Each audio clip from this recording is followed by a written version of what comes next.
Welcome to Season 3 of The Voice Behind the Mask. This is Episode 7, Echo Chambers and Empty Thrones. When everyone talks and no one listens, tyranny takes root in the noise. We pride ourselves on conversation, on debate, on the endless flow of opinion. Social media feeds, comment threads, news panels, podcasts, and forums, they give the illusion of participation. But beneath the surface of endless chatter, the truth is drowned. Ideas clash not to evolve understanding, but to be weaponized, to polarize, to keep the masses busy while the powerful continue their work unchecked. Look around. Everywhere you turn, voices are screaming. Every side certain, every argument amplified. But certainty is no longer the product of truth. It is the product of performance. People perform outrage, perform indignation, perform the rituals of social approval, all while the decisions that shape their lives are made far away from the din. Rulers have learned this well. Let the populace shout at each other. Let them argue endlessly about trivialities while the mechanisms of control advance in silence. Legislation passed, surveillance expanded, resources extracted, contracts signed, all while the chorus of the distracted sings its own song of rage, blissfully unaware that their own power is being siphoned away. Echo chambers do not merely reinforce beliefs, they insulate us from reality. They tell you what you want to hear, not what you need to know.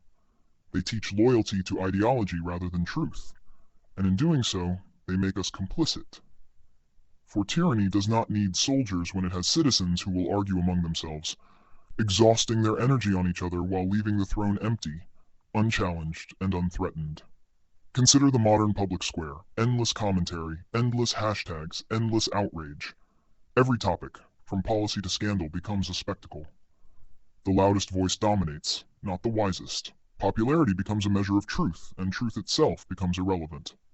Meanwhile, decisions are made quietly, often invisibly, by those whose names never trend, whose work is unrecorded, whose power is absolute because no one notices its accumulation.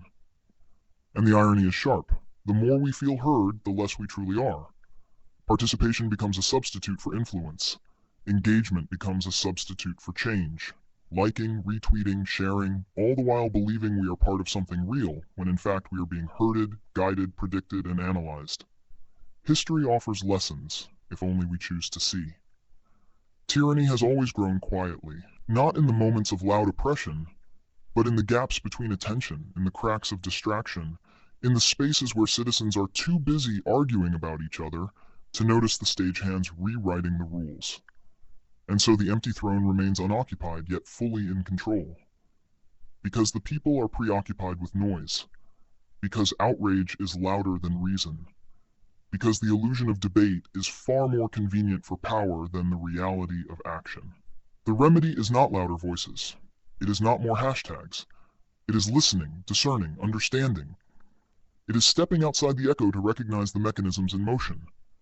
It is realizing that participation without comprehension is complicity. When you talk, ensure you are heard. When you argue, ensure you are listening. When you engage, ensure it is purposeful. Otherwise, the noise itself becomes a wall, separating us from justice, from agency, from the accountability that should never sleep. Because tyranny does not need to announce itself. It grows in the spaces where we scream without effect, where the chorus is endless, and the throne remains empty. And I ask you, in a world full of sound, will you be the listener who discerns the truth, or the voice lost in the din, powerless to change what truly matters? Masks fade, but the echo of a free voice endures.